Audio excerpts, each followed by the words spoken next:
One of the most hated men in West Michigan, a convicted killer, answering our questions from behind bars. Did you kill Jessica Herringa? No. Why do you think people should believe you? What was found in your car? What was found in the shed? I mean, you don't look good. Tonight, the Jeffrey Willis interview you'll only see on 8. We saw the worst sexual assault scandal in history unfold. How was disgraced Dr. Larry Nassar allowed to remain in power for so long? Tonight, we're going inside MSU, examining the culture on campus and what has to change to make sure this never happens again. Problems at the Hardy Dam, a wall tipping, the road over it now closed. We'll take you there live. Hi everyone, I'm Brian Sterling. And I'm Marley Ginter. 24-Hour News 8 starts right now. From Wood TV, this is 24-Hour News 8. First up tonight, the Jeffrey Willis interview that you'll only see on 8. He spoke with us from behind bars in an Ionia prison where he is serving a life sentence for killing Rebecca Bletch in Muskegon County in 2014. In May, he will go on trial for the 2013 murder of Jessica Herringa. Investigators say that he's a monster, a possible serial killer. Tonight, he's talking to 24-Hour News 8's Heather Walker about Jessica Herringa and a new piece of evidence against him in the case. Yeah, this is an exclusive new bombshell in the Herringa case, a case that I've covered from the very beginning. Now I'm talking to the man charged with her murder in his first interview since being sent to prison. I don't know if my attorney wants me to tell you that or not, but the interview took place over the phone because it was the only way that the prison would allow us to record the conversations. We talked 3 times over 3 days. He's remembering wrong. The exchange began because Willis reached out to 24-Hour News 8 claiming he's innocent and has been framed in both murder cases, saying he has proof. Are you a serial killer? No.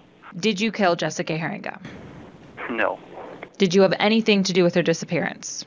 No. Andy says he had nothing to do with Rebecca Bletch's murder. People are going to question that because of your actions at the end of the trial where you blew that kiss to the family. I didn't blow it at the family. I blew it at DJ. You blew it at DJ? I blew it at DJ. I knew exactly what he was doing. He's going, as far as if I can help it, he's going to prison. During the course of this particular murder, Willis says Muskegon County prosecutor DJ Hilson lied and altered evidence. He also laid out a list of what he claims are slip-ups by investigators in the Herringa case. Slip-ups, he says, will come out in court. Now they've already got me convicted on false evidence. Now it's going to be easier for them to try to get me convicted on this Herringa thing, and I'm not going to go quietly this time. But what about the mountain of evidence that links Willis to Herringa? A file on your computer labeled Vix with both the women's names in a code? I mean, who does that? Well, I do. I write stuff down all the time. I make lists all the time. It helps me remember stuff. And this particular file that you're talking about. But why be coded? Why not just have their names? I did. The file that you're talking about, I explained it in court. It was for the fact that the police had came to my house and were investigating. So I wanted to make sure that I had all that stuff lined up for them if they needed to come back. Why did you take a vacation day on the day that Herringa went missing?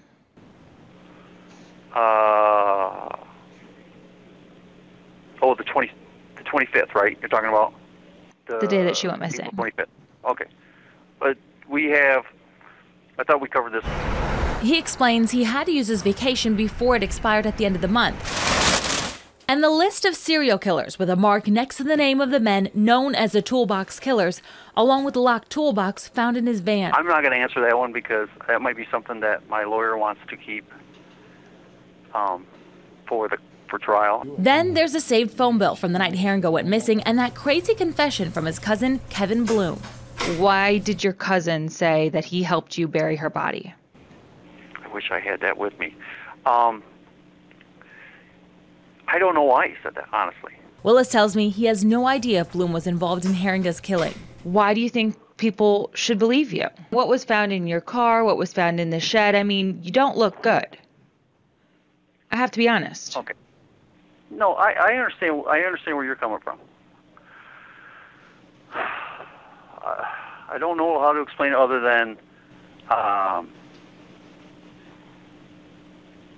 I can't think of the word.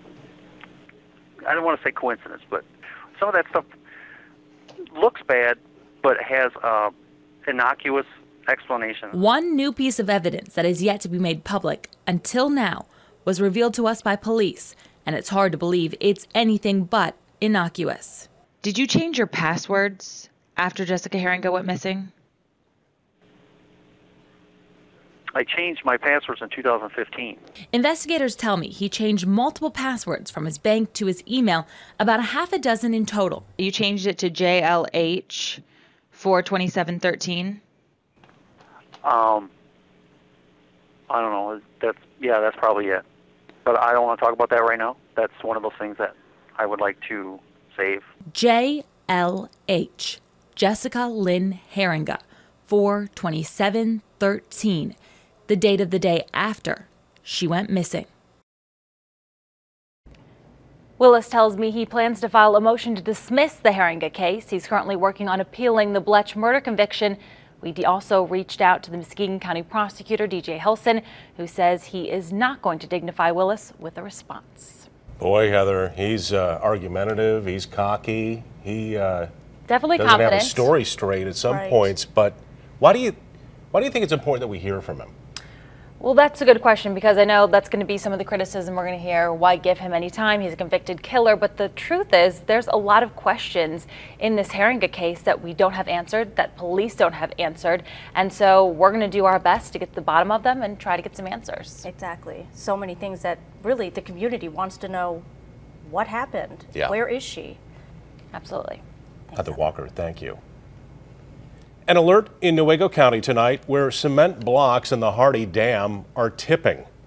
Tonight, 36th Street over the dam is closed. 24-hour News 8's Sarah Hurwitz is live at that dam with what officials are saying on how quickly it can be fixed. Sarah?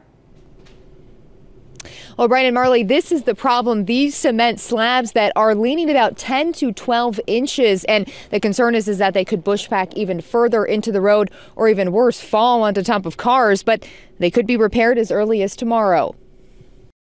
No access for drivers off East 36th Street, the road that runs directly over the Hardy Dam. With a cold snap again, that ice is pushing and it's making more ice, and it's probably tripled in its intrusion into the roadways. Kelly Smith, the managing director for the Newaygo County Road Commission, says 36th Street is shut down until further notice, until crews can fix the problem. They'll be out there probably in the dark in the morning, first thing, as soon as a contractor can get on site, to remove the surface ice that's there, and then try to get down to where the footing and the wall meet so they can see what's going on there. Obviously, it's more than likely it's ice, and it's underneath pushing the wall over. Still poses no risk to releasing any water.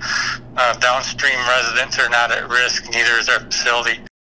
And right now the detour is about 10 miles. The Road Commission does say that they'll have a crew out here in the morning working to install a temporary traffic signal so that they can have one lane of travel moving through here. Live here at the Hardy Dam, Sarah Hurwitz, 24-hour News 8. All right, Sarah, thank you. Right now, a number of schools are closed for tomorrow for a couple of different reasons. Muskegon and Climax Scotts are closed for illness. Dozens of others, though, closed because of the weather. We've got a full list for you over at woodtv.com. Let's take you outside now for a live look over beautiful downtown Grand Rapids on this frigid night. Storm Team 8 Chief Meteorologist Bill Steffen is with us tonight to show us how cold it will be in the morning. Bill? Yeah, Marley, I just looked. We got 58 closings, and that number is growing. Let's take a look right now at what we expect in the morning. Temperatures will be down around 5 to 10 above in inland areas. Skies partly to mostly cloudy. At the lakeshore, temperatures will hold at around 15. Not much out there right now, just a few flurries left. I think, again, a lot of the side streets and rural roads will continue to have some icy spots on them for the morning commute. A new winter weather advisory came out just about an hour ago, and this covers almost the entire area. This is for new snow that's coming tomorrow night. I'll tell you about that in just a few minutes. Thank you, Bill. Getting new information tonight about that deadly Amtrak crash in South Carolina. 2 Amtrak employees died when that train hit another freight train. More than 100 passengers were hurt. Officials say a switch put the Amtrak train on the wrong track. That's where the freight train was parked. The NTSB is investigating how that happened. For more than a year, we've seen the fallout from how Michigan State and USA Gymnastics handled the Larry Nassar investigation. Through it all, his victims continue to ask how and why he got away with his abuse. Well, tonight, Lindsay McComal is taking a deeper look at the campus culture and how it failed hundreds of athletes. Well, Brian and Marley, failure is a word that many have used when describing this case. MSU's leaders admitted to failing the survivors. The survivors say coaches and trainers failed to report Nassar years ago. It's all part of a bigger cultural issue surrounding sexual assault, especially on college campuses. And I've spent the last few weeks examining where we go from here. I would say it's shocking to see the degree of institutional collapse, and I don't say those words lightly. Joanne Gerstner is an award-winning sports journalist. Her work's been featured by the New York Times, ESPN, and U.S. Olympic Committee. A lot of people had to allegedly do things not the right way for us to get to where we were. She currently teaches at Michigan State as the sports journalist in residence. Despite her pride in the university, she's not shying away from recognizing changes must come from this. When you hear woman after woman, I've told counselors your name in hopes that they would report you. Girl after girl in that court say, I told somebody. The investigation done by MSU was brief and sloppy, and it left me feeling disposable and worthless. And nobody listened. You just want to cry. I told Tim about it, and he said, oh no, that couldn't have happened. I've known Larry for years. You want to cry for them, because that's not right. To Kathy Klages, I am so disgusted by you. Women who came up to you in 1997 and you told them that they would have consequences for speaking out about Larry. They tell you, say something, we'll help you. Maybe not. Larry Nassar did not arise in isolation. Rather, we saw the worst sexual assault scandal in history unfold because a predator was left in power for decades. Despite warning signs, despite red flags, despite direct reports of assault. Nassar's victims, now calling themselves an army of survivors, have been the loudest about questioning how we got here. Gerstner says everyone must be willing to examine the culture we're surrounded by, especially when it comes to prioritizing successful athletic programs at big universities. It's for the glory of sports. It's athletics. It's the worship. It's the money. But this has happened in other places, the Catholic Church. We've had the Boy Scouts. I think all of us need to take a step back and truly say, yeah, this can happen anywhere. Are we watching our house? And we were not watching the house here at Michigan State. We've seen it at Penn State University. We've seen it at Baylor University. And now we're seeing the alleged mishandling of sexual violence at Michigan State University, a trend Gerstner fears could continue. As a journalist, I know this is happening again. This is going to happen somewhere else again. It just will. But as an optimist, I hope we can learn something from this as a world and try to stop this before it ever happens again. And this is just the beginning of my examination of the campus culture. Our investigation continues tomorrow night at 11. That's when you'll hear my interview with a former athletic director for MSU. And she is very blunt about how she thinks the university handles all Title IX investigations. Marley.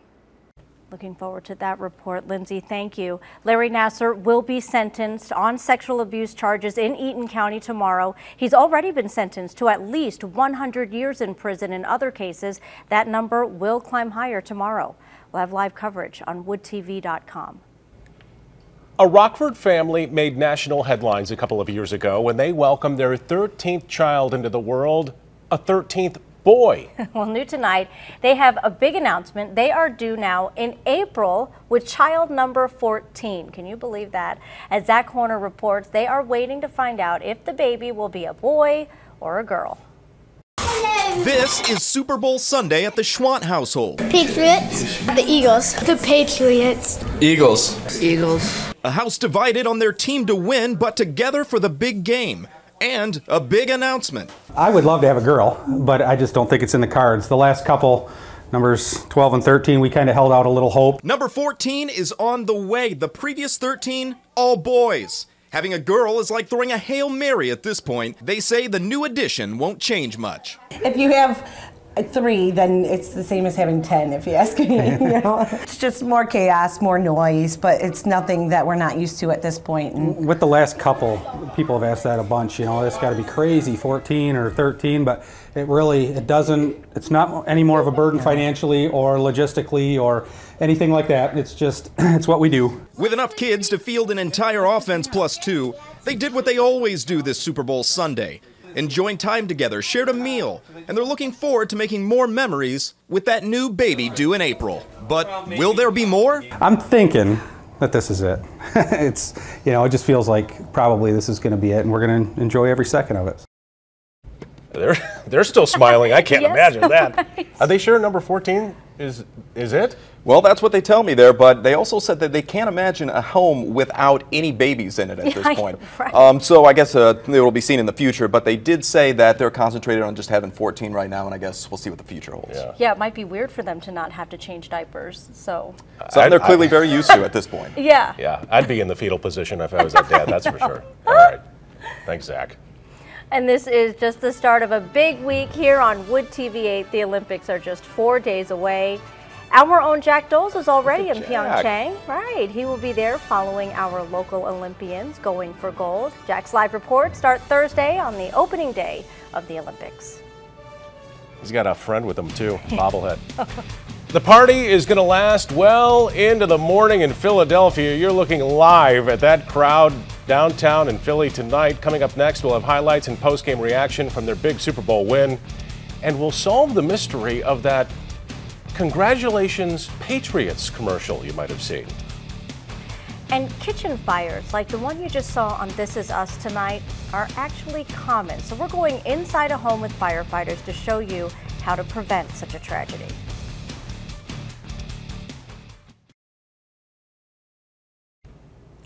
Got to show you these live images again from Philadelphia. Does anyone have to work there tomorrow? Eagles fans are going nuts tonight, celebrating their first Super Bowl title in team history.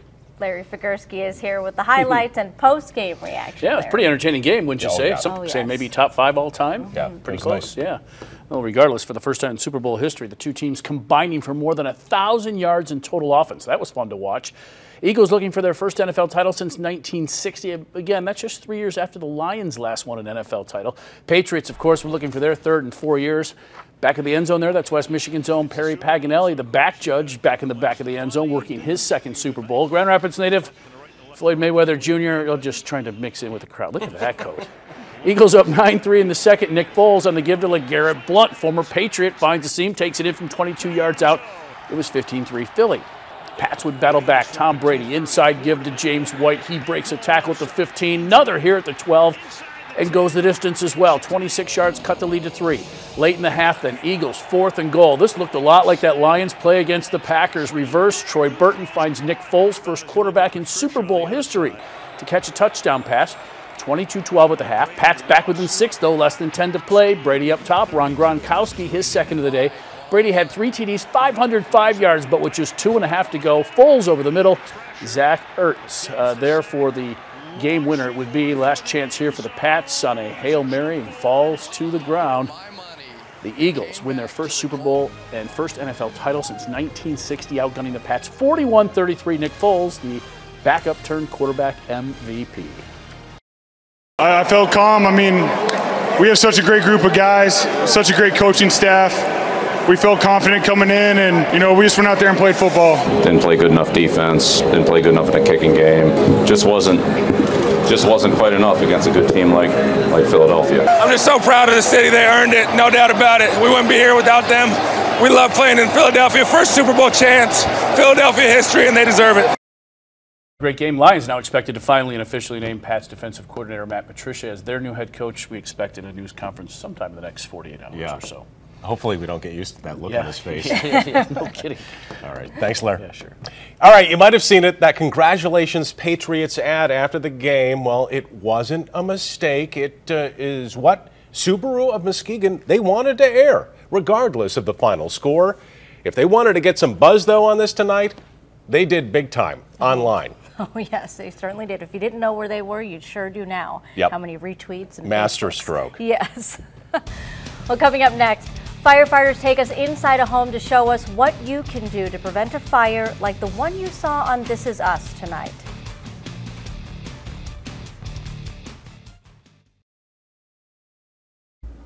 Welcome back. Bill is here now with your 8-day forecast. That's right. What a weekend. 7.7 inches of snow in Grand Rapids. We are up to 54 inches for the season so far. Here comes the next batch of snow, which is out toward Montana.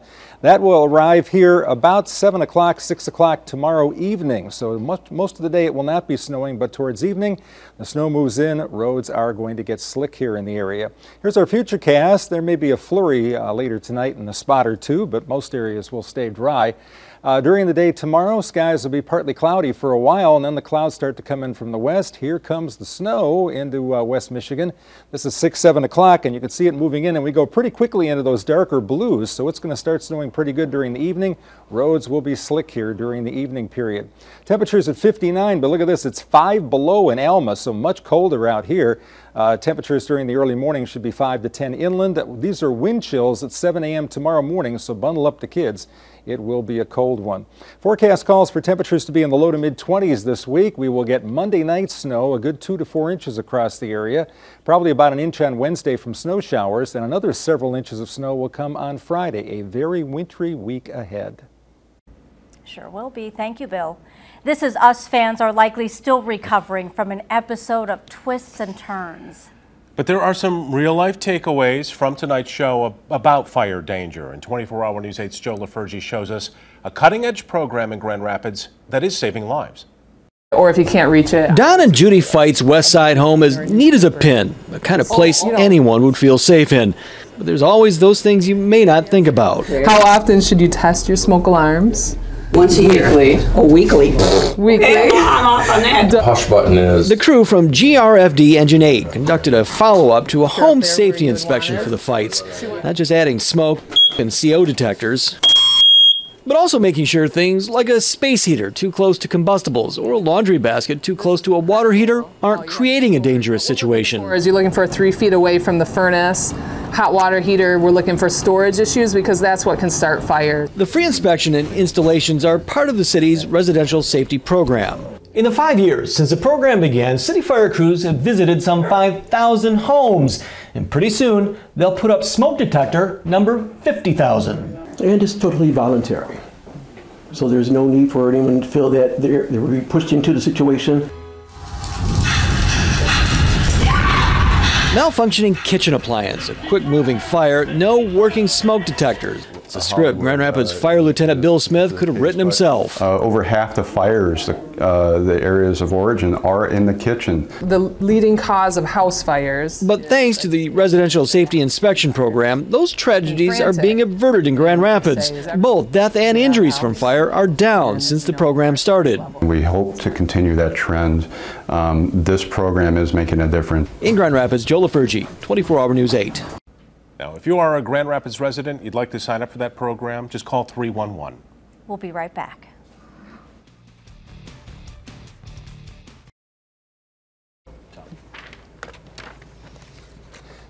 We'll look for temperatures to be in the low 20s here the next couple of days. Snow comes Monday night. Look for a good 2 to 4 inches of snow to fall, with the heaviest amounts down toward the Indiana border, lightest toward Mount Pleasant. We'll have an update for you on that on daybreak in the morning. And again, 58 closings already. Yeah. See how many we get in the morning. Yeah, keep up with that on woodtv.com. Stay right there. Jimmy Fallon up next.